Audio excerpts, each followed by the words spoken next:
Welcome, Hello, hello. everybody. Happy night one of AP Psychology 5able crayons. Can you Ooh, guys make sure that you guys can hear us over in the chat? I see like no activity over there, so I have no clue. ooh, Yeah, I just can says hear you, and that's what's important. this what matters. Sean and I just hanging out. Awesome, Perfect. Yay. awesome. Okay. Awesome. Welcome to 5able crayons. My name is Jenna. This is our other host for right now for these slides. Sean, we have a team of hosts for you guys tonight that we're going to introduce in just a moment. Let's get started. Awesome. Yeah, welcome everybody. We are super excited to be back with you for the crams. 5 days, 6 days until the big exam. And we're going to make sure you're ready to take it. You guys are going to do great, and we are going to help get you there if you're feeling nervous. So let's get right into it. Before we get started, we just want to start with a couple community agreements to make sure that we have a good stream, a productive stream, and a fun stream that everyone has a good time in. First, be supportive. Let's lift each other up and make sure we're all kind to each other. Second, be patient. Remember, we have 5 long nights with each other, 15 3 hours if you were hours. doing the math. Yeah, 15 hours over the course of the week. So we will teach you as much as we can in that 15 hours. Though we can't cover every single thing that is in the AP Psych curriculum, we're going to give you as much as we can in the most important things for the exam. And then be kind. We're all real people. Jenna, are you a real person? Sometimes. Sometimes I'm usually a real person, so let's all be nice to each other. Cool. Now let's talk a little bit about how you can make the most out of a cram finale. First and foremost, notes are a super awesome tool to keep yourself active and engaged with the slides, but definitely don't try to write everything down. A note is No. just supposed to be a reminder and just a way to like what's a deeply process what you're writing down, Yeah. help store it in that memory. And then we also have an awesome review packet that we put together for you, which is special to AP Psych. The other subjects don't do this, so you guys got the best AP team. You can follow along on that review packet where we have guided notes for you to kind of take away the key ideas, as well as a takeaway section at the bottom to make sure you get all the big ideas from units 1, 2, and 3. Definitely Second, use this review packet. I use this in my classes that I teach as well. So definitely use that review packet. yeah, it'll be an awesome tool to help review your notes and help make sure you really take away everything we need to. Next, always remember the My Stuff tab of Crowdcast and of your Fiveable account will have slides, the review packet, and all of the replays available for you. But we love to have you on the call in live time, so make sure you follow along. Next, we have this awesome group chat function so we can all get to know each other, have fun, and help each other out in getting ready for the exam. So you can share tips, tricks, mnemonics, questions, anything you got in there to keep the community lively and to make sure you're taking everything away from the stream that you need to. At the end of the day, we're working together to all get fives. We want every single fiveable student to end with a five. And then lastly, we have the Q&A tab. The Q&A tab is an awesome tool to make sure that we get your questions answered. Sometimes there's like a million chats and we don't see all the questions in there. But if you put it in the Q&A tab, I can guarantee you a host will be in there and answering the question. Also, 2 commonly asked questions. Yes, we will take breaks. We have a break after each FRQ tonight, and the replay of the stream will be available right after we're done. All right, without further ado, we're going to introduce ourselves real quick. My name is Sean. I'm your senior student host for the AP Psychology crams this year. I taught along with Jenna AP Psychology for Fiveable last year. And then if any of you guys were here for the SAT, ACT, and college admissions streams, you might have seen my face a couple of times. I taught that with the awesome team of full-time staff cram hosts for Fiveable. I'm a sophomore at Harvard and I study psychology, and I'm super excited to help get you guys ready for the exam. And we decided that this week we're going to have like a fun get to know you question for the hosts every week. So today's question is going to be, what's your favorite ice cream flavor? Mine is black raspberry chip. Best one, can't beat it, especially Cape Cod beach day, black raspberry chip ice cream, perfect night. But I will pass it off to the amazing Jenna Lunge to introduce herself next. Yeah, my name is Jenna Lunge. I am a PhD candidate in psychology. I will be defending my PhD either in the summer or in the fall, so it's coming. We are very close. Can somebody else pop in the chat, because we have a really dead chat tonight and I am worried you guys aren't hearing us or something. So somebody that's not on our Fiveable team, can you guys hear us in the chat? It's just dead in there right now and this is so atypical. I'm a little concerned. Okay, okay, perfect. There everybody is. Anyway, like I said, my name is Jenna. I'm a PhD candidate. I am a student at Oakland University. So Oakland University is just outside of Detroit, Michigan. If you are a fan of NCAA basketball, you probably heard of us recently. No, we are not in Oakland, California. We are just outside of Detroit, Michigan. My research is usually kind of focused in on biological psychology components. I study the effects of hormonal contraception and endogenous hormones on human behavior, especially women's behavior. And I have been teaching Introduction to Psychology at the university level since 2018. So you guys are in good hands, I promise. I have incorporated a lot of the stuff that I use to teach my own classes into our materials here for Fiveable. And I also use a lot of the Fiveable materials for my own classes. So we've got this back and forth going. You guys are in great hands, like I said. If you have any questions about anything, let us know. But we do have an array of other hosts that we wanted to introduce you to. So tonight we have a dedicated crowdcast support. Shant is our dedicated crowdcast support tonight. We will introduce him tomorrow when he is on screen. Other than that, Sushant, would you like to pop down and do your very brief introduction? Hey, Sushant. You're on mute. Oh, great. Well, that's a great start to it. So, my name's Sushant. I'm super excited to help you guys get a 5 this May, or it is already May.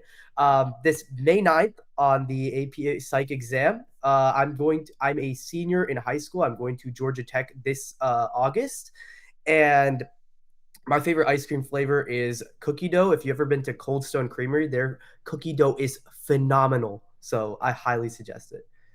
So thank you for reminding me of that, because cookie dough is also my favorite ice cream flavor. So winners right here. Yes. All right, next Perfect. up we have. Oops, sorry, Sean. Go ahead. No, next up we have the amazing Ria, who's going to be leading a lot of our materials tonight. Hi guys, my name is Ria. I'm from Texas. I'm currently a freshman neuroscience major at the University of Texas at Dallas. And I'm so excited to be here with y'all tonight. And my favorite ice cream flavor is probably like chunky mint chocolate chip. Like when they have the big pieces of chocolate. Oh my gosh, it's too good. But yeah. That neuroscience background will be great for Unit 3 of the AP exam. So you guys are in the best of best hands for that. All right, next up we have the amazing Jessica.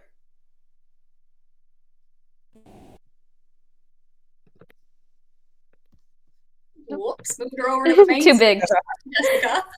There you are. Hi. Hello, everyone. My name is Jessica. I'm another student host here. If you streamed AP Human Geo last year, I was also a student host. You may remember me, you may not. But I'm super excited to teach you all. And I just finished my first year in psychology and political science at McGill University. And my favorite ice cream flavor is probably mint chocolate chip as well. Wonderful. A lot of mint chocolate chip and cookie dough lovers. Yes. Thank you so much, Jessica. And we also have Victoria with us. Victoria, tell us about yourself. Hi, everyone. I'm Victoria. I guess I just finished my first year of college at the University of Alabama. So roll tide.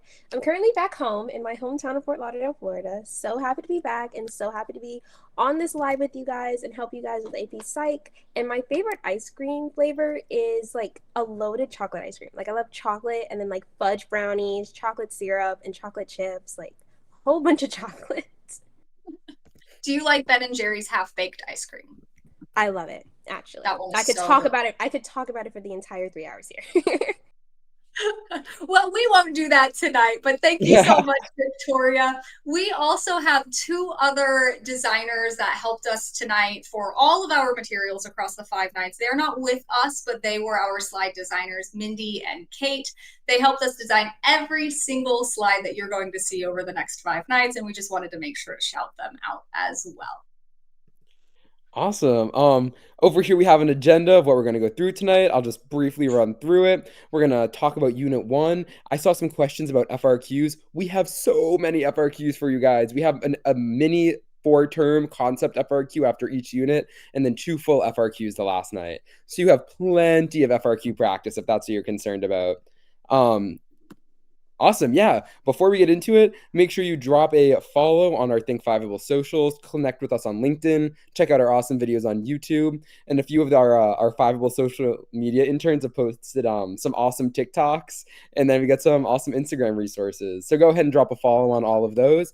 Without further ado, let's talk a little bit about the AP Psychology exam.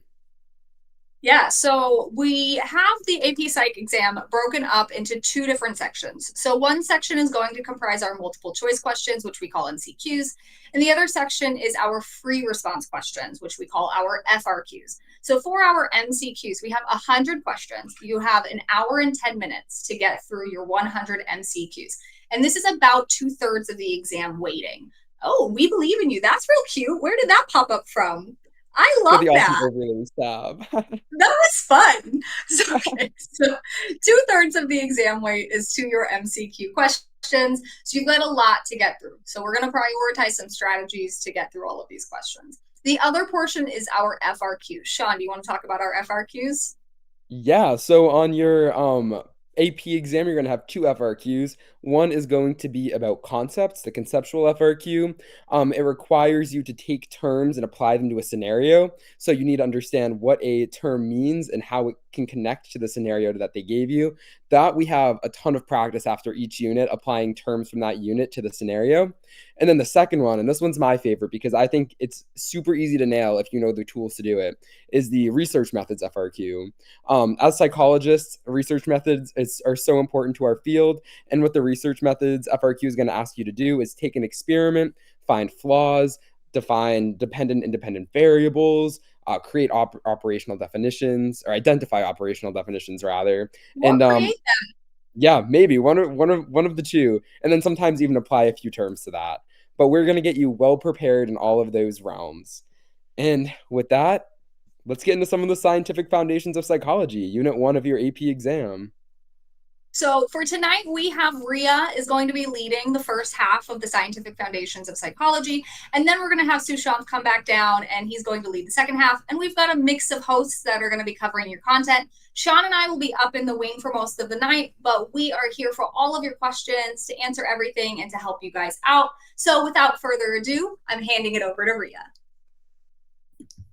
Hi guys. Okay, so I'm really excited to be going over this tonight. I'll be doing this and also Unit 2 stuff. So I know that's a pretty tough area of the exam, but we're gonna have y'all covered. So to start off, structuralism was one of the main early psychology one of the main concepts that was developed. And so it was created by this guy named William Wundt, and he created a psychology lab in Germany. And so the main ideas that kind of go into his concept are introspection. And so introspection has to do with examining like within yourself, kind of like whenever you're feeling a certain way, it's you breaking down why you feel that way. Like, oh, I'm happy, but why am I happy? Like, what in my environment or that's going on is making me feel this way?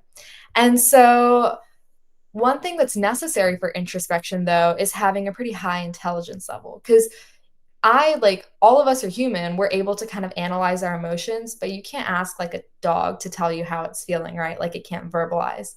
And another issue with introspection is that it's very subjective. So when I'm feeling happy, I might express myself in a really different way from Victoria. But just because we express ourselves or like verbalize how we're feeling differently, that doesn't mean that like either way is more or less correct. It's just that it's very subjective. So for these reasons, introspection kind of wasn't super popular in like psychology, and that led to structuralism becoming less popular and less relevant. And so then after that, we went into functionalism. And so functionalism was created by William James, and this has to do more with the function of certain traits and how instincts are related to your actions and how your mind will affect your actions. And so they want to know how you think, how that affects what you do. And so on the next slide, we can go into a couple more major historical perspectives. So for this one, there's a lot of different ways that different psychologists have impacted the whole field of psychology. And a really popular one, most of y'all are probably familiar with, is Freud. Freud had a lot of different theories, some of them pretty interesting, some of them disproven. But for him, he really was focused on how your behavior is determined by your past experiences. So a really big thing that he was a proponent of is the underlying influence of your childhood or potential childhood trauma on your current behavior, like how your unconscious mind is kind of battling to influence your actions because of what's happened in your past. And for him, a couple really important ideas are the id, the ego, the superego, and free association. So the id is what he thought was that underlying almost persona in your mind that just wants pleasure. Like it just wants to do whatever, like no inhibitions. It just wants to run free. And then there was the superego, which is kind of like your virtues, like you trying to be the best version of yourself. So that's battling for control with the id to kind of control your actions. And then the relationship between the two is kind of summarized in the ego. And that's the one that's what you actually do in reality. It's how you blend together what you want to do and what you're kind of allowed to do societally. So it's how you actually react. And then another thing that he covered was free association. So that's the idea that during therapy, patients or people that are going to meet their therapist, they can express themselves however they want with no inhibition, no censorship. They're just basically just yapping, and there's nothing that they're doing to censor what they're saying, just saying everything that they're thinking of. And then so moving on, we have behaviorism, and it kind of contrasts with the Freud's theory of the psychoanalytic theory because it has to do more with how your environment influences your actions. So it's the more physical, rather than the psychoanalytic theory where it was how your mind is battling for control. It's how your environment impacts your actions. So for behaviorism, some really important psychologists are Watson, Skinner, and Thorndike. And one way I remember that Watson was involved with behaviorism is because his name is John B. Watson, and the B is for behaviorism, but that's just kind of silly. But it definitely shifted the mindset from Freud. But two key ideas involved in behaviorism are classical and operant conditioning. And so for classical conditioning, I want you to think of Pavlov and how he made that dog have a response have a conditioned response in response to something like the bell or the whistle that had no response earlier. And then another pretty important example is little Albert. So little Albert was this kid, he was 11 months old, and he was trained by John Watson to fear a white rat. And so at first, he would just show little Albert the rat and he'd have no reaction. But then he began showing him the rat and blowing a loud whistle at the same time. And for a little 11-month-old kid, that's pretty scary. So every time he saw the rat and heard the whistle, he'd get scared. And after a certain point, he didn't even need the whistle anymore to be scared. Every time he saw the rat, he had that reaction as if it was there. Victoria, do you want to add anything onto this one?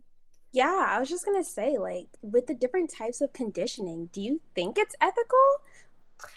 Yeah, I know little Albert was definitely not ethical because I'm pretty sure he forgot or he didn't untrain Albert. So he just went on his whole life really scared of white animals, which is kind of sad. But yeah. Yeah, I agree. I think my favorite part of conditioning, well, not my favorite part, but the most interesting, I think, is definitely the reinforcement and rewards in order to shape behaviors. I think that's something that I see happen in real life all the time that I can kind of connect with, and it's kind of cool. Yeah, I agree. The lab that I work in on campus, it has to do a lot with reinforcing behavior.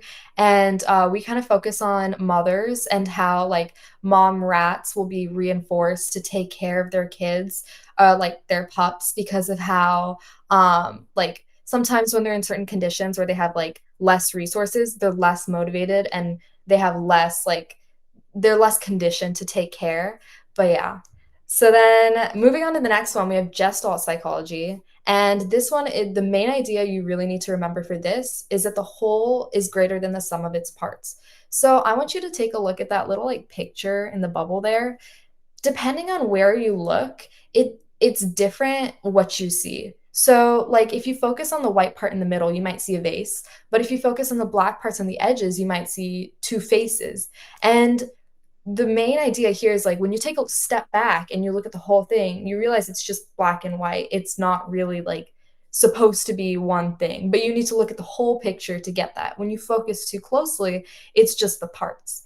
And so for this, it's also important to remember that it has to do a lot with perception. And then some ideas related to this are proximity, similarity, continuity, connectedness, and closure. So if y'all get a chance, I would totally look these up and see how the different pictures kind of show you that when you zoom out and look at the whole picture, you see that it's not just the small parts. But yeah, and then for the next one, we have humanism. So humanism is a perspective that's like really just looking at people as like the best versions of themselves. And two main psychologists involved with this one were Maslow and Rogers. And it was really about how your free will, the influence of free will and positive development. So it's giving you the ability to grow. And you're trying to reach your greatest potential. Victoria, do you want to add anything on for this one? I love Maslow. I think his hierarchy of needs is amazing. If you guys are familiar with his pyramid hierarchy of needs, if you guys are not, I highly recommend that you guys check it out. It definitely does a really great way of just explaining the needs of us as people and humans and just the hierarchy of it all. So I think it's really cool. Yeah, I agree. It's kind of like the most positive, like wholesome outlook for the different perspectives in psychology because I feel like when you look at Freud, it's kind of it makes me sad. Like it's like, oh, like people aren't all Yeah, good. I definitely prefer to believe that humans are innately good. Mhm.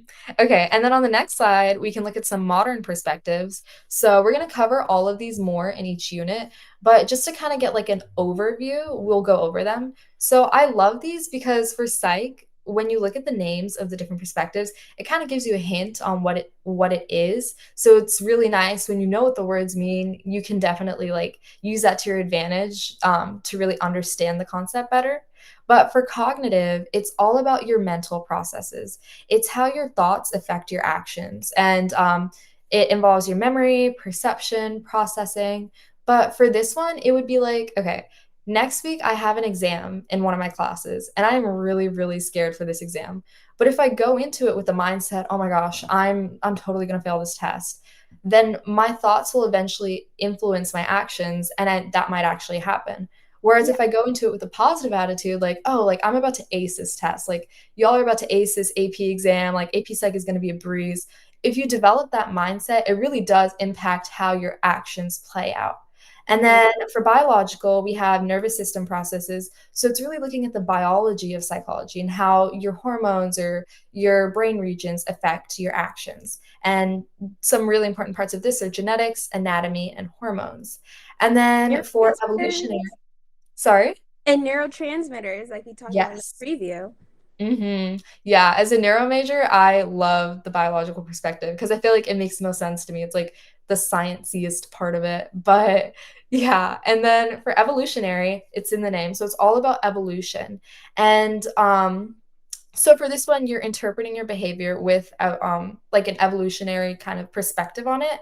So how natural selection works, it's like way back when, if there was a certain trait that was more favorable, it would have been passed on. It would have been what was passed on more because those people were more likely to have survived and reproduced and had kids who would also have that trait.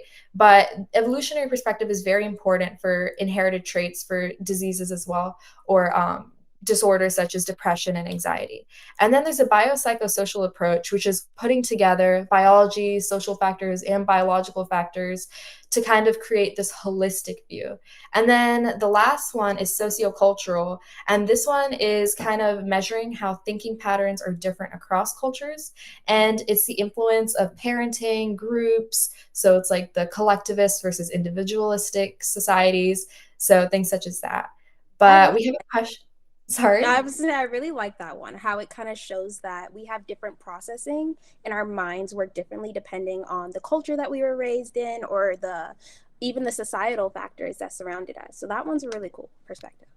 Yeah. And then we have a question from Pep on the next slide. So I want y'all to answer this in the chat. But how would a behavioral psychologist differ from a cognitive psychologist when they're understanding human behavior? Ooh. Victoria, what do you think about this one? What do you think of? I personally feel as though one of the biggest kind of differences between cognitive and behavioral is that cognitive shows that we can like explore unobservable thought processes in order to make conclusions about people and what they think. I think with behavioralism, I think they focus a lot more on just what is observable and what's seen on the outside. So I definitely think they do differ. Yeah, definitely. Because behaviorism specifically, it's like how the environment is impacting your behavior, whereas cognitive kind of like takes it back a step and it's like, how does the way that you're thinking impact your behavior? But yeah. So yeah, y'all are doing great in the chat. Keep giving us answers, keep helping each other out. But yeah. So we can go into the next slide. We have a practice multiple choice question for y'all. And I want you to take a minute and kind of think about it, and then we should have a poll here. So put your answer in the poll, not in the chat. And yeah, take a minute to think about it, and then Victoria and I will break it down for y'all. So the key word to really look in here, guys, is cognitive. So make sure you're really focusing on that perspective. Mm-hmm.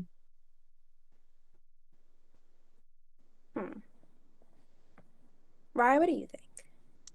I don't want to like spoil the answer. I think we're seeing like, oh wow, that was a big jump, like 40-ish votes. I'm gonna let it bump up a little bit and then we'll tell them. But yeah.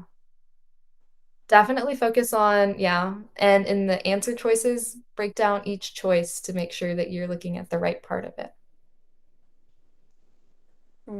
So don't forget, like with cognitive perspectives, it's not just looking at what's observable with behaviors, but also what's unobservable with our thought processes as well. Yeah.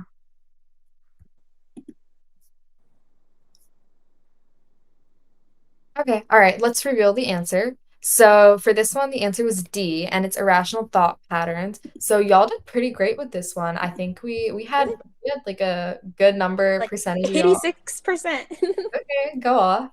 But for this one, so like Victoria said, we really have to focus on the keyword cognitive theorists because cognitive psychology focuses on how your thoughts affect your actions.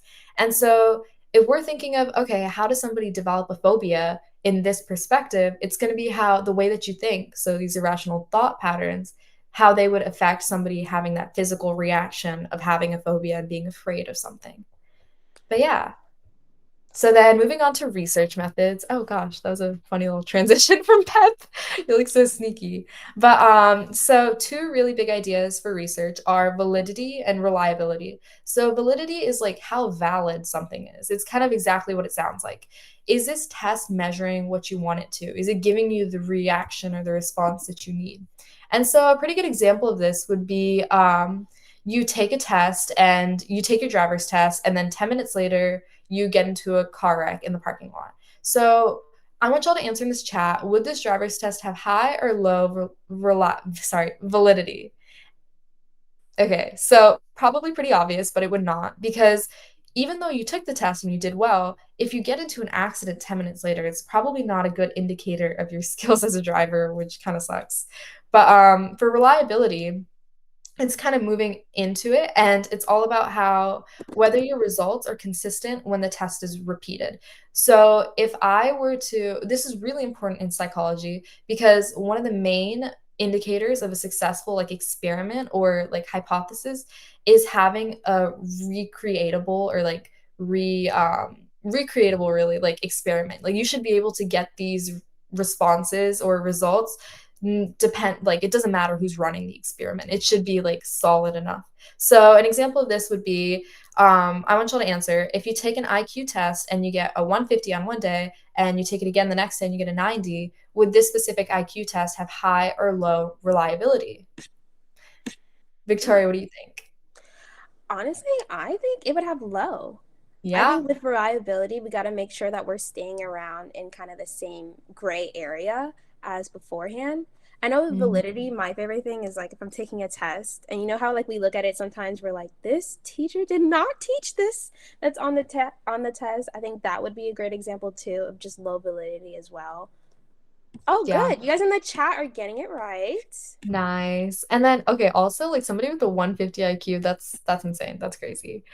But moving on to the next slide, we're going to go over some non-experimental methods. So one of these would be longitudinal studies. So a longitudinal study is underlined in there. The keyword is long. So these are studies where you're looking at the same person or like same cohort, but over a long period of time, because it could be something that's related to like sometimes they'll do it with like twins. Like they'll study twins all throughout the span of their lives, but in order for that to happen, you have to like continue it. It's not just like one check-in. And then another type of non-experimental method is a case study. So an example of this would be like HM or Phineas Gage. If y'all remember who those people are, type it in the chat. But for these people, it's when it's like really severe not experiments, but severe cases where something happens and you notice a behavior or a behavior change, but you can't recreate that. Either it's not ethical or you just can't do it again. But these are really important in psychology because that's how we learned about a lot of different brain regions and their functions, by learning what happens when things go wrong. And then we have surveys. So surveys are pretty cost effective and kind of easier way to get responses in a study. And it's when you're getting data from a large group of people. But some issues that people run into are like survey biases. Like if y'all are in stats, you might have learned about how the people that take the survey might just be the most like vocal minority. It might not be representative of the majority, or people could just not take a survey, so you're not getting a very representative sample. But yeah. Sorry, what was that? Surveys are a very, I think, tricky non-experimental method. I think sometimes, like I've done multiple surveys before for my major, and sometimes people would give like very basic answers or very minimal answers, and then others would give very descriptive answers. So I think definitely analyzing the data you get from surveys is definitely really challenging. For sure. And then, yeah, there's so many things you can run into with surveys, but they are the most easy way to get a lot of data. But then we have observation. So for this one, it's when you're just kind of people watching. You're recording things without interfering with what's going on. So I like to just think of Jane Goodall for this one. Like when she was observing, like, I think it was like monkeys or chimpanzees. I'm not sure the specific chimpanzees. Yes. But so for her, she didn't go in and influence their behavior in any way. She just kind of sat back and watched what they did, and she observed their behavior to kind of make a conclusion about their relationships with each other. But yeah, for there's a specific type of observation she did. If you guys know the name of like that very specific type of observation, type it down. Ooh, I'm actually curious about this one. But yeah, for this one, for observation, I just think people watching. So it's the easiest way to remember. And then for the last one, we have correlation studies.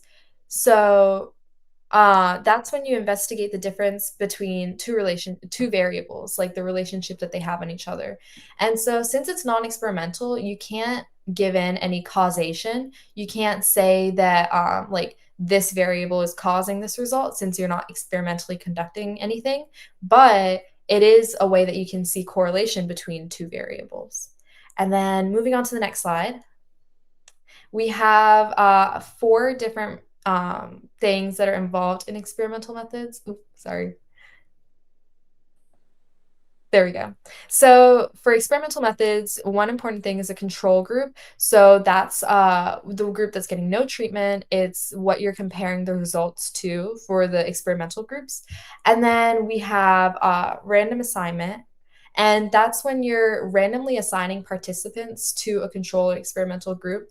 And this helps us to minimize any biases or like it helps us increase our internal validity, because we can say that the characteristics of these people or these animals or these groups are not affecting the results. And then for variables, we have the independent variable, which is what you're changing between groups. It's what's being manipulated.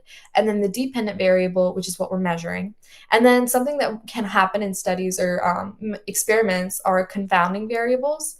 And that's something that's kind of like a third party. It's like influencing the results, but it's not being controlled for. And so it can kind of change what you're looking at. And then we have operational definitions. And this is something that they test on a lot in AP Psych on the exam. But it's a clear, precise, and measurable description of your variables. And you're kind of defining exactly what you're measuring so that you can keep things consistent in a study. And then Pep has a question for us again on this slide. So what are some key requirements that determine cause and effect in a well-designed experiment in psychology? All right, so type your answers in the chat.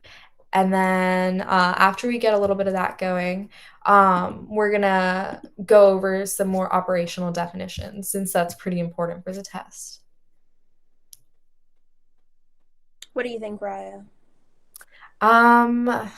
So for experiments, you definitely, or for cause and effect, it has to be like an experiment. Like if it's just people watching, or if it's just like a longitudinal study or a survey, you can't really say cause and effect, since you're not controlling the variables and the environment that people are in. So yeah, y'all are doing great in the chat.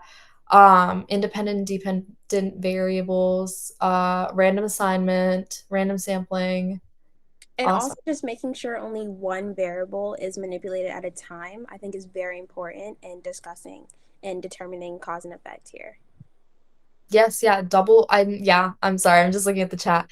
Double blind studies are also important. But yeah, y'all are doing awesome. Good job in the chat.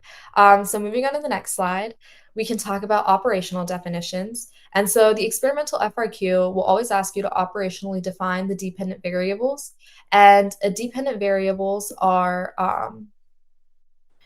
the dependent variables are what we are changing, right? And so we need a clear, precise, measurable description. And so I want y'all to put in the chat how you would operationally define how much candy a kid gets on Halloween, because there's two ways to think about this. There's you could count it by candy, like pieces, or you could count it by weight. But if we don't define this dependent variable, then we're not going to be able to get consistent results. And then some other ways that we can look at operational definitions. So think about these, like how you would measure intelligence. You could do that through looking at people's GPA, how long it takes them to solve a puzzle. If we're talking about popularity, how many followers somebody has, how many contacts they have in their phone. And then happiness, like how many times somebody smiles in a minute. These are all ways that you can quantify in a dependent variable, so you're able to really keep results standardized. And then on the next slide, we'll talk about hypothesis formation. And this is all about how you're creating a specific and a testable statement that you can use to propose a potential explanation for a phenomenon. So if we see the next transition, with this given hypothesis, I want y'all to first think about it.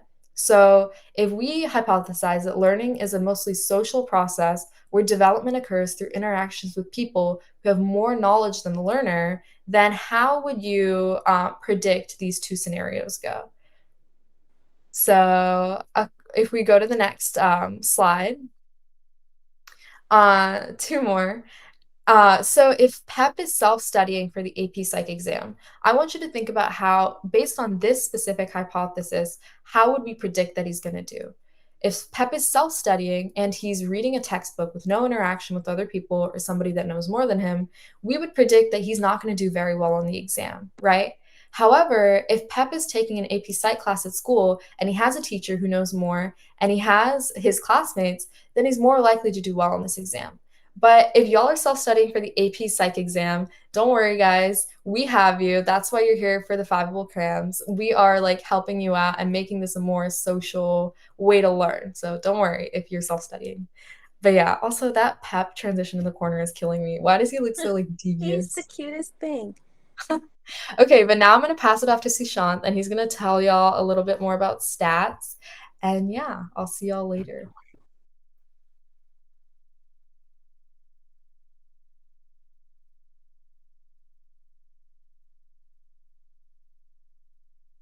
All right, guys, let's get into statistics. So we just talked about different research methods, and we talked about all the way the different types of psychology. So let's look into measures of central tendency. This is stuff that we can use in experiments to basically show what the data shows, right? So the first measure of central tendency we have is the mean. So that should pop up.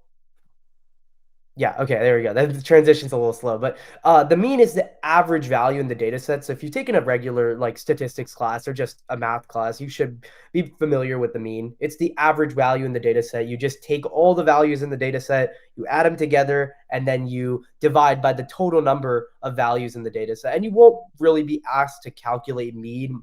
Most often, you're given the mean, or you're being told to kind of just say, okay, one data set has a higher mean than the other, right? You won't be actually asked to calculate the mean or any of the measures of central tendency. The next one you have is the median, which is the value of the middle value in the data set. So obviously, if we, just a real quick question, which one, the mean or the median, is more affected by an outlier? Just put it in the chat. And we have one more measure of central tendency, which is the mode, which is the most frequent value in the data set. So let's say all the data is clustered to one area, right? Let's say that would be the mode of the data set.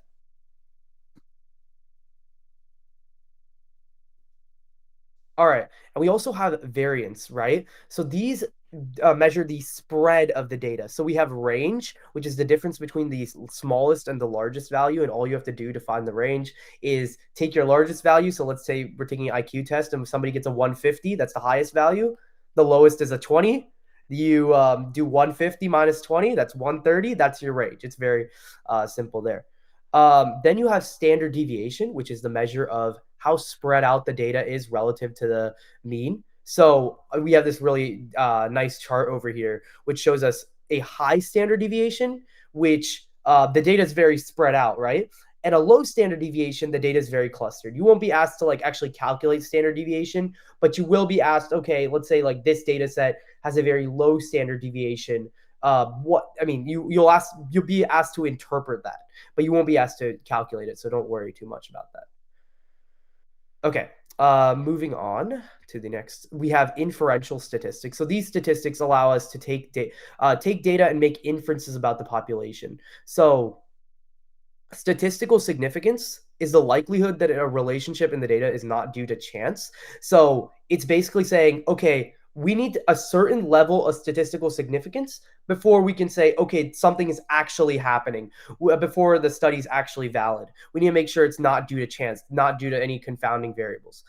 The p-value is the likelihood that the relationship would be found by chance in a general population. So the p-value is used to confirm statistical significance. So there's an arbitrary cutoff for most research experiments in psychology that makes sure that these experiments are scientifically grounded, and p is less than 0.05 is the arbitrary cutoff.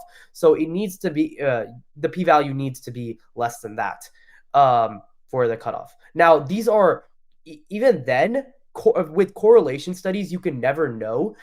There's a whole website called Spurless Correlations. You can go into that if you want. But like the amount of margarine sold per capita margarine is correlated with the amounts of divorces in Maine, and it's correlated with a p-value of less than 0.01.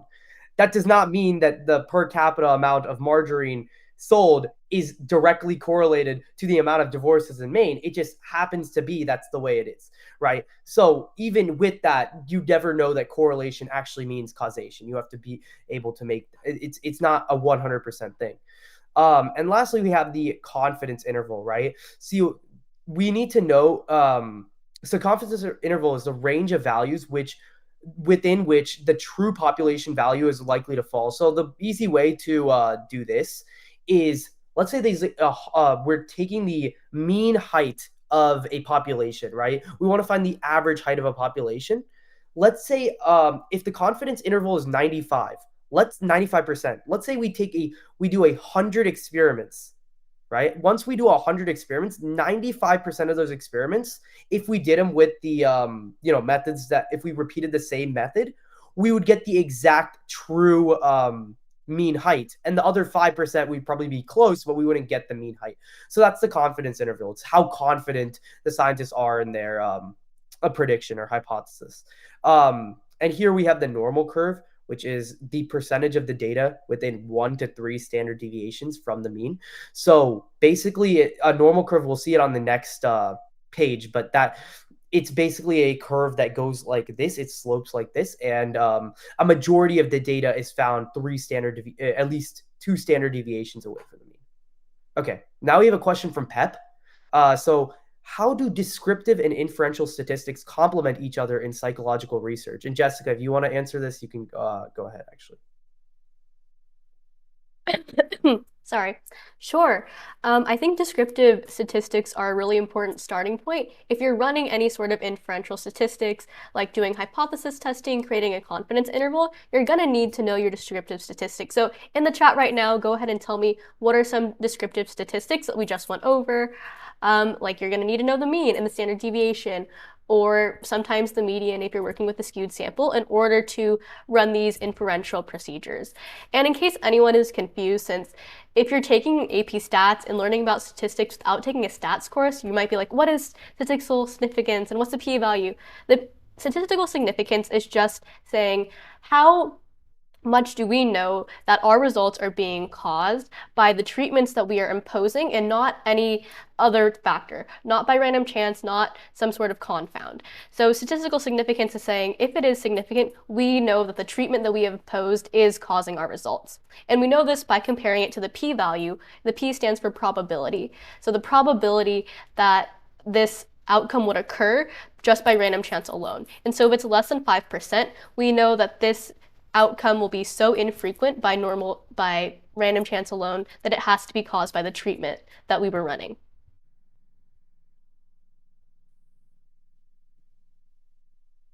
Yeah, so keep talking about that Pep's question in the chat, and I think we can move on to visual representations with our normal and bimodal distributions. Yeah, so I'll take that from there. That was a perfect answer, Jessica. And yeah, you guys can keep going on in the chat, but we'll continue here. Okay, so we have two distributions that we want to cover here. First is a normal distribution, which is basically a distribution that looks like a regular curve, right? That's why it's called a normal distribution. It looks like in a normal distribution, generally speaking, 1 standard deviation away from the mean, 68% of the data is covered, right? So, and then 2 standard deviations, 95% of the data is covered. So basically, most of the data is concentrated toward the center. So the mean, the median, and the mode are pretty good measures of central tendency here. For bimodal distributions, though, a problem with this is the data is centered in 2 different areas, right? So the mean and the median aren't as effective measures because you're going to get somewhere in the middle curve. You're going to get the mean and the median are going to be somewhere around the middle of the curve, right? So the mean and the median aren't great representations of the data because most of the data is skewed toward 2 different areas. So the mode is probably a better representation of the data here, or it might be useful to split the data into 2 and kind of find the mean and median from there. But regardless, that is something that would come up on an FRQ. Okay. All right, now we have positive and negative skew, and I always get these confused. So because negative skew, usually in math at least, right? Negative is to the left, but in this case, negative is skewing towards the right. So what you can think of is if it's a negative skew to the data, the negative portion, like the left portion, is pointing, is where the tail is pointing, right? So it's the tail of the graph is pointing toward the left. The other way I would like to think of it is there's empty space on the left, right? So then the negative or the positive is where there's empty space. So positive skew, all the data is not centered toward the positive side, right?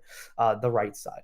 And this is just a way that the data can be skewed, right? So negative skew means most of the data points are concentrated at the right. Positive skew means they're concentrated near the left.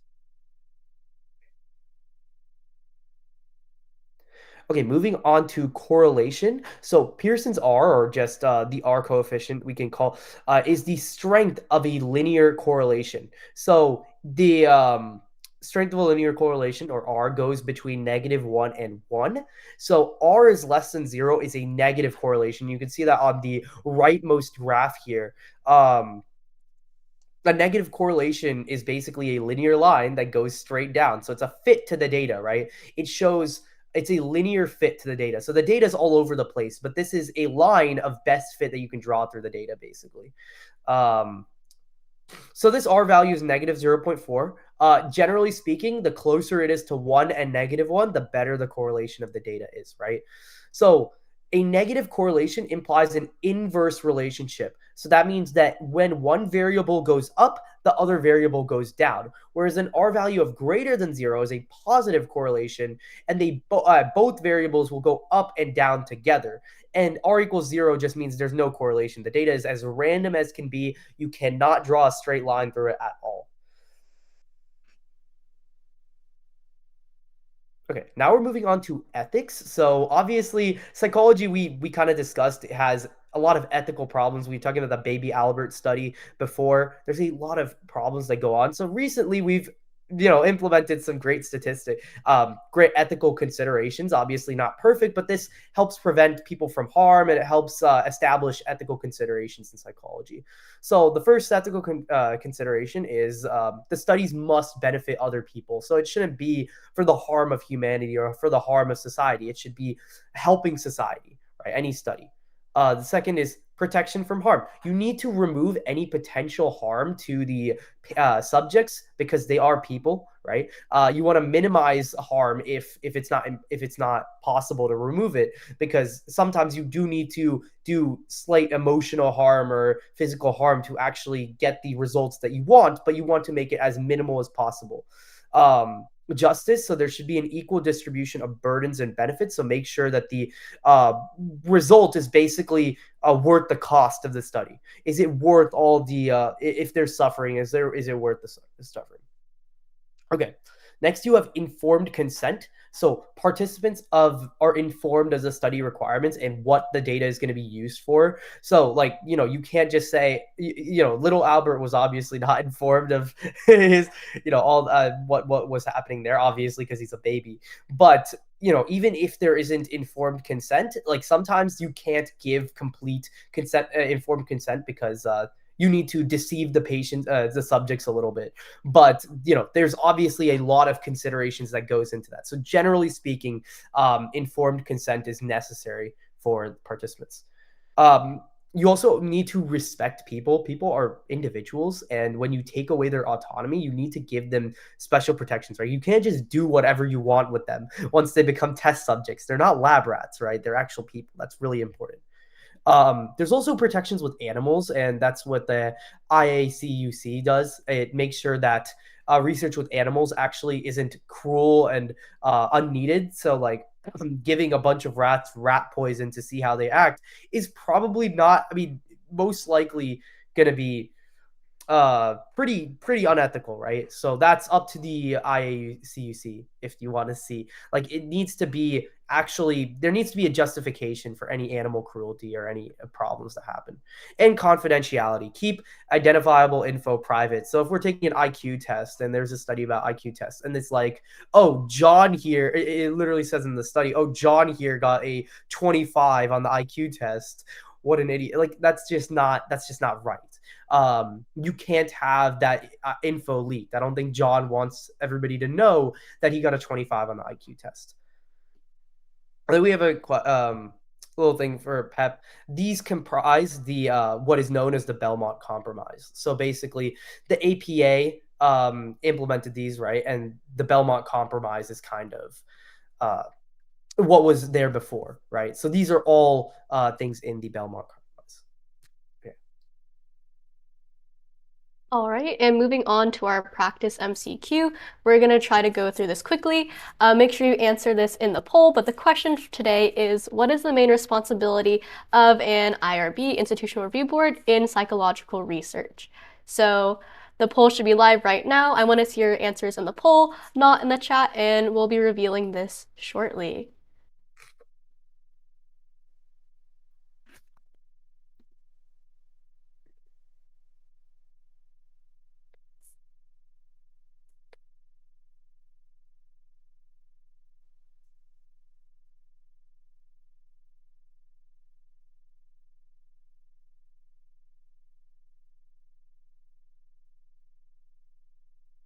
All right, so a good amount of you guys have already answered. I think that we can go ahead and go over the answer quickly. And the correct answer is B.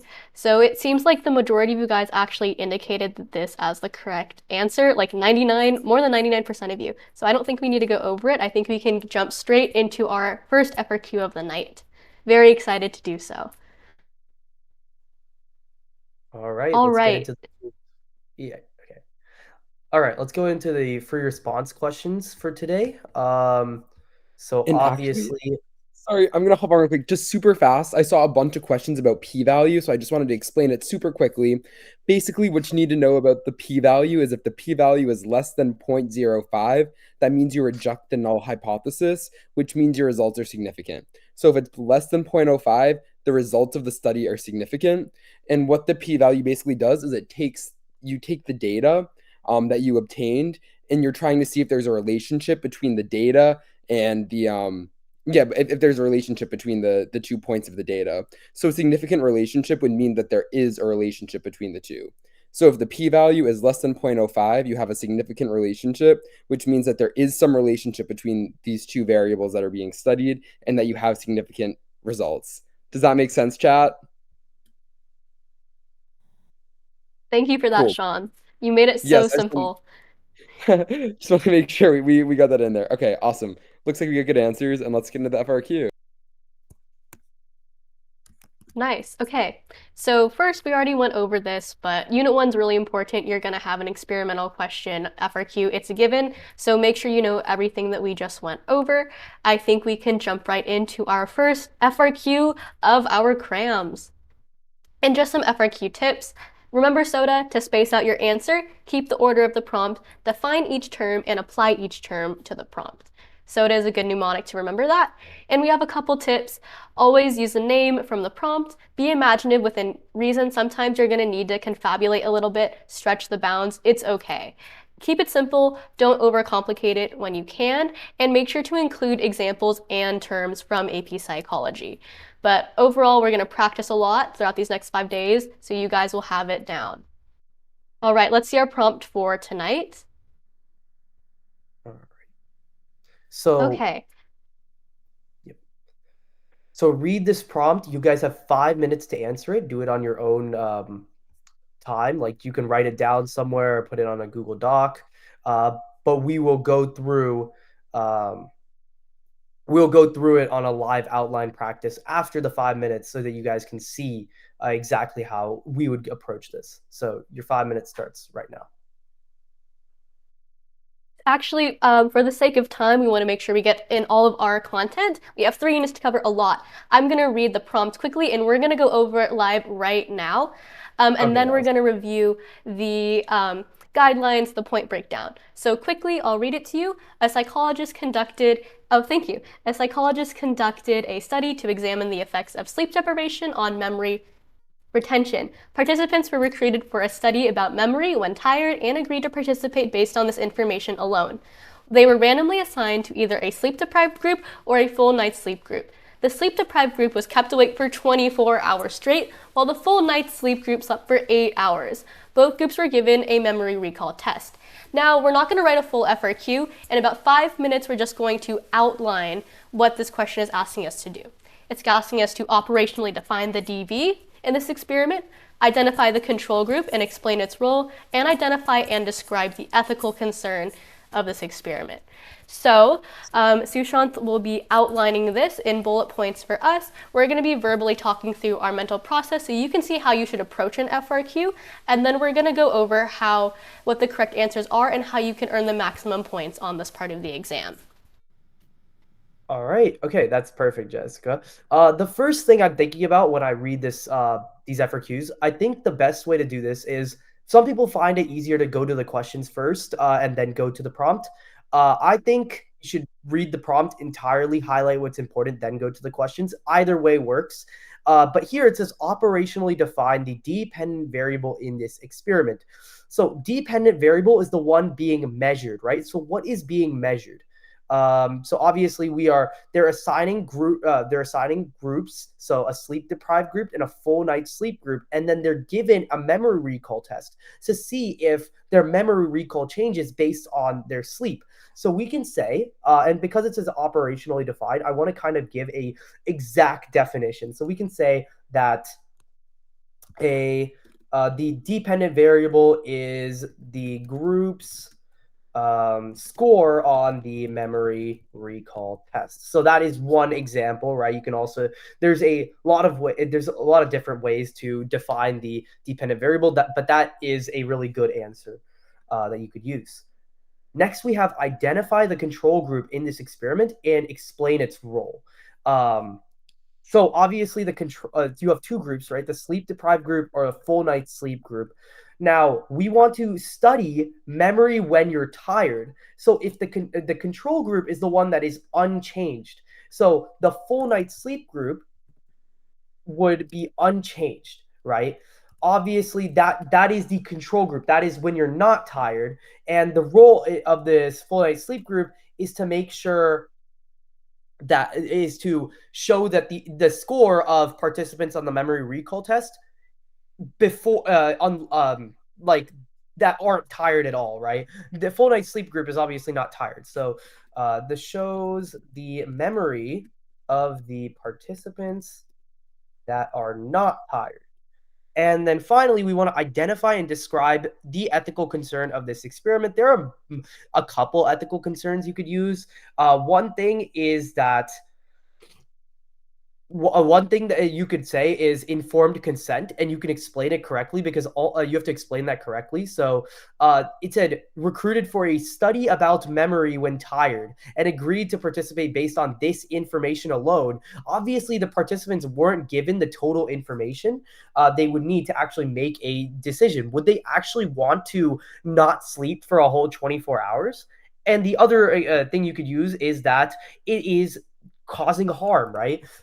This experiment causes harm because it leads to insomnia for participants. Is it really necessary for them to actually go a full night without sleep to actually study memory when tired, right? So that would be a brief outline. Now, when you're actually answering these questions, make sure to write out the definition of the thing you're trying to explain, or at least explain in more detail. This is just a really quick outline of what you could use. Yeah, although we just did a really quick outline and we can switch back to going over the answers for this FRQ, I wanted to point out that Sushant did a great idea with the first two letters of soda, spacing out our answers. You're going to be handwriting this exam, not typing it, but as long as your answers are organized, that's a huge deal. And keeping the order of the prompt, so it makes it easy for graders. I think we did a really good job demonstrating that, and we're going to continue to do that throughout the nights. So we have just gone. Oh yeah, one more thing to add to that is that the parts are labeled A, B, C. So when you're labeling your parts, make sure you label them like A, B, C, D, E. That will give you that'll make it easy for the graders. Look at this. All right, let's look at the arena. Oh yeah, okay, there we go. Good. Yeah, if you guys want to check out how the Fiveable team would grade the FRQ, you can check out that rubric on our slides. But in the interest of time, we're going to take a 5-minute break because it seems like everyone's a little tired on the call right now. Go grab some water, grab a snack, use the bathroom, and we'll be back at you in 5 with Unit 2. We have our awesome neuro major to tell us all about the brain. See you guys in 5.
All right, all right. Let's get back from the break and continue on with some more content for you all.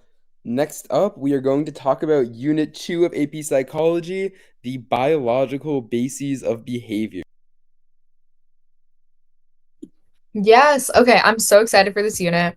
Like I told y'all before, I'm a neuro major, so this is kind of like my bread and butter. Like it's the fun stuff. But keep it going in the chat with your questions, and in the Q&A, we're gonna have our team answering them. But yeah, let's get started.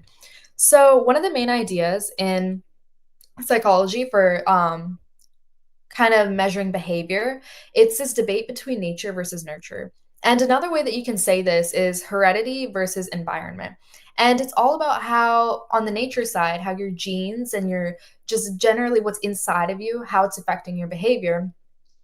And this was a concept that was kind of thought of by philosophers like Plato. And it for them, they kind of had some interesting theories about how when your humors, like how much bile and things like that you had in your body when it was out of balance, how that would affect your behavior and your mood. But then there's the other side of this debate, and it's all about nurture. So it's how your experiences and your environment influence you as a person.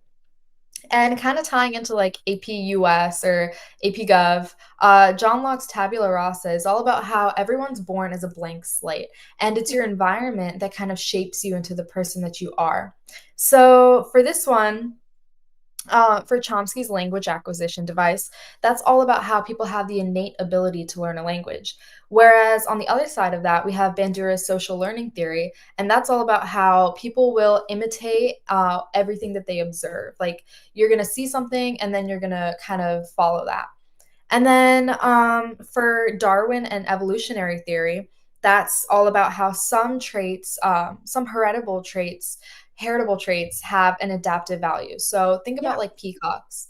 The prettiest peacocks are going to be the ones that have the most success, like successfully reproducing and having kids. And then their kids are going to have these pretty traits, and then they'll be more likely to have kids. And you're kind of like following this cycle.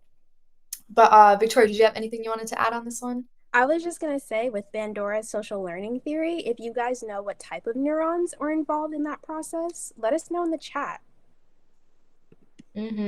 Yeah, that's a pretty detailed, good question. But okay, going on to the next slide, we'll talk about the endocrine system.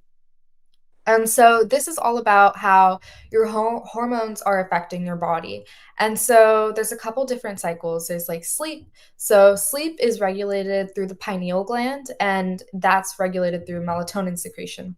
So whenever you're going to sleep, melatonin levels will rise when it's dark. So whenever you're awake, it's going to be light out, and so your melatonin levels in your blood will be lower. But then as it gets darker outside, you're going to have more secreted, and you're going to get sleepier, and then that's going to help lower your body temperature, and then you're going to get more tired.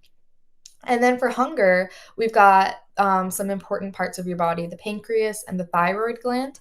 And so insulin is secreted by the pancreas, and it's all about regulating your blood sugar levels. And then leptin is what gives you that feeling of fullness when you eat. So it's how you know, okay, I've had enough. It's helping you like regulate. And then for ghrelin, it's all about how your body tells you when you're hungry. And one way my AP Psych teacher taught me how to remember ghrelin is like when you're hungry, your stomach goes grr, like it's like growling. So ghrelin's for when you're hungry. And then we've got your fight or flight response, and that is regulated by your pituitary and your adrenals. And the main hormones that are released for this one are epinephrine and norepinephrine, and also cortisol, which is the stress hormone. But the pituitary and fight or flight, it's all about like getting your body ready to kind of make a response for a stressful reaction. So it's like when you see like a tiger on the road, your body's going to react, and like you're going to be like, oh my gosh, like that's a tiger, I need to get ready to run. And so with the release of epinephrine and norepinephrine, your body's going to have like a physiological response. So like your blood vessels will dilate, your eyes will dilate, your heart will start pumping faster. You're just going to get ready to like go. And then for sex hormones, these are released through or regulated through your pituitary, your ovaries and testes, so your gonads. And The main ones that are produced are testosterone, progesterone, and estrogen. And then all of these, I need you to remember, like, just because I'm a female doesn't mean I'm not producing testosterone. Everybody produces everything. It's just in different proportions. Like a female will produce less testosterone, but they're still producing it. So yeah, that's pretty important. And then going on to the next slide, we've got the nervous system. So to kind of break it down, we have the main nervous system, right? And it goes into the peripheral and your central. The central really just involves your brain and your spinal cord, whereas your peripheral is basically everything else. And within your peripheral, we'll break it down a couple more times. So we have your autonomic and your somatic. So somatic, I want you to think like somatosensory, like sensation. So somatic is all about your voluntary muscle movement. It involves like your skeletal muscles. Like if I want to run, it's my somatic nervous system that helps me control my movement. And then we have our autonomic nervous system. So for this one thing, automatic, it's stuff that's going on without you controlling it, like your heartbeat or your digestion. If you had to think about controlling all these things all the time, it would not get done. So autonomic is automatic. And it also involves like your glands for hormone releases and then your smooth muscle. And then within autonomic, we have one more distinction, and it's the sympathetic and parasympathetic nervous systems. So sympathetic is all about fight or flight, and then parasympathetic is rest and digest.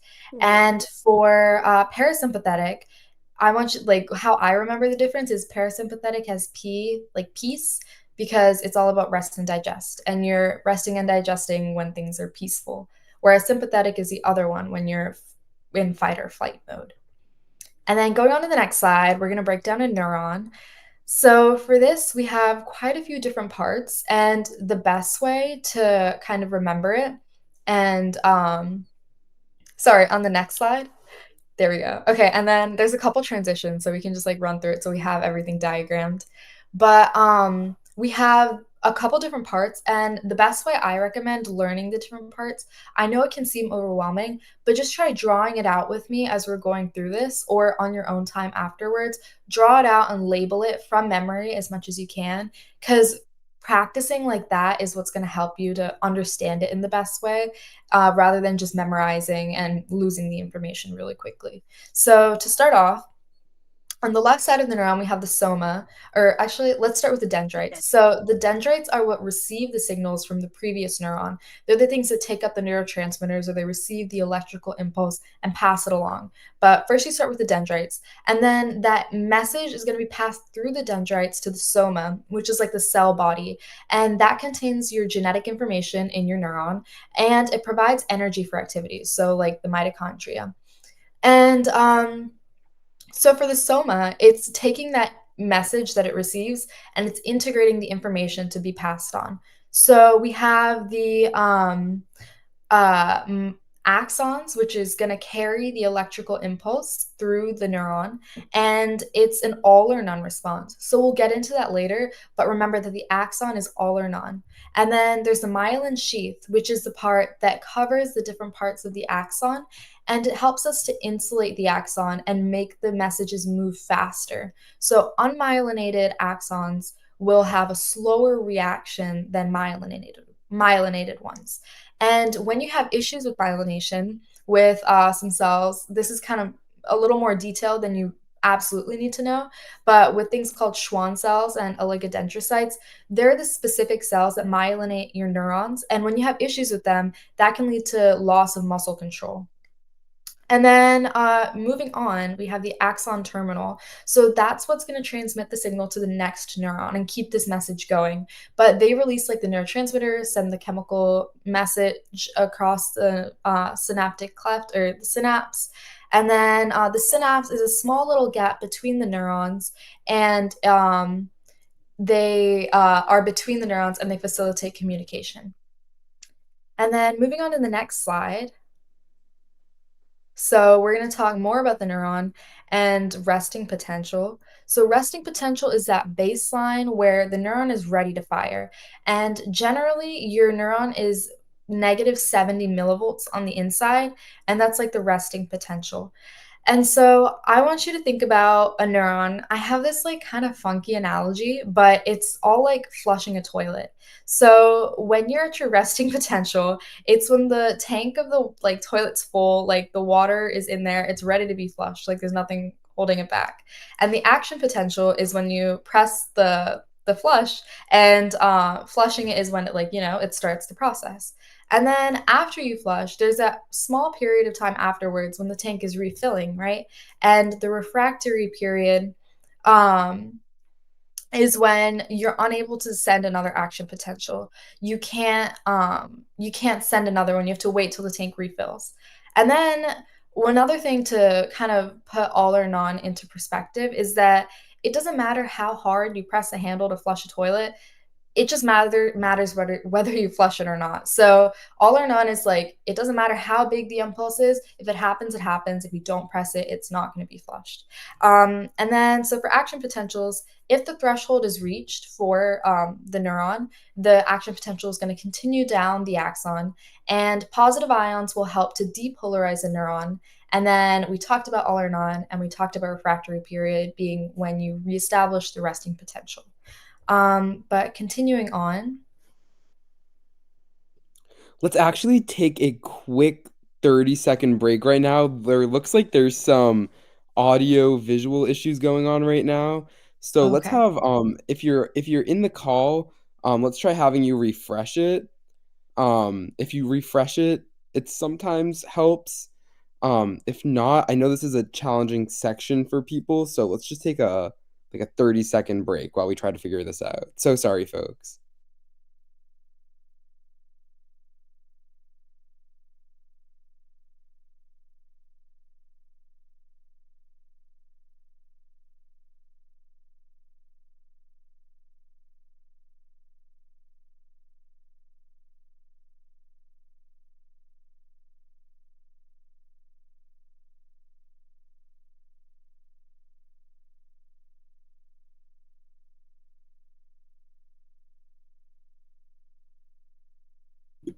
Can y'all hear us now? Let us know in the chat if the connection's any better, if you can hear us. Don't worry, we can go over material, and everything that we have right now is recorded. So even if you missed a portion, it's all going to be on Fiveable on the website, and you can totally access the recordings.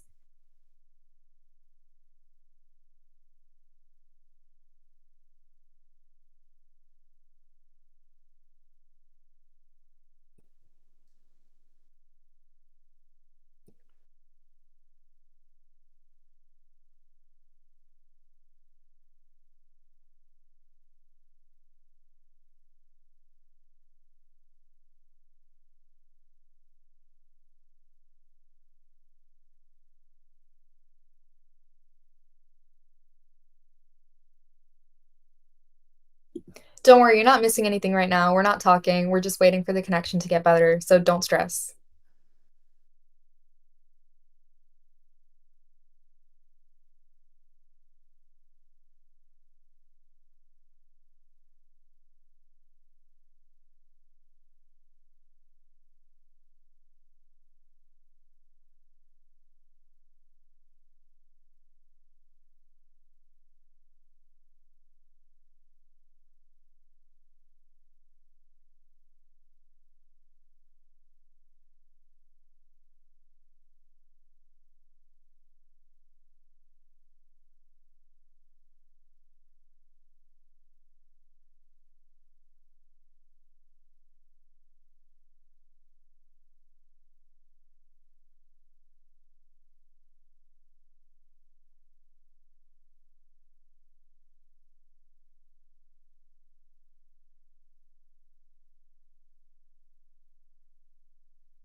Can y'all hear? Can you see the screen? Can I get some feedback in the chat?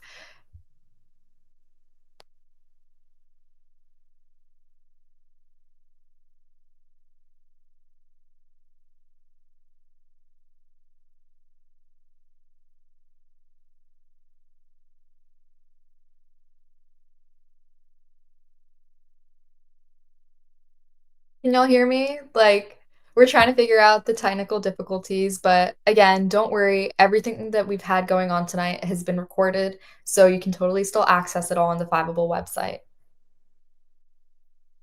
Okay, BJ saying still laggy. Somebody saying it's green now. Interesting.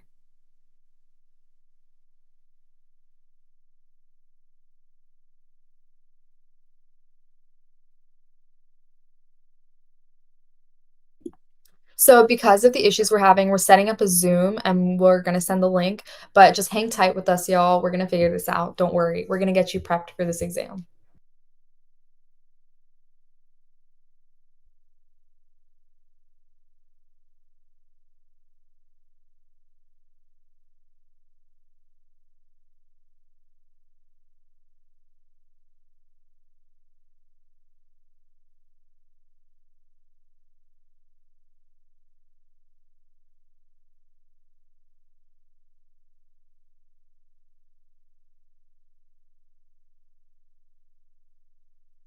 We just posted the Zoom link. If you guys click on that, we're going to move this Fiveable cram over to there.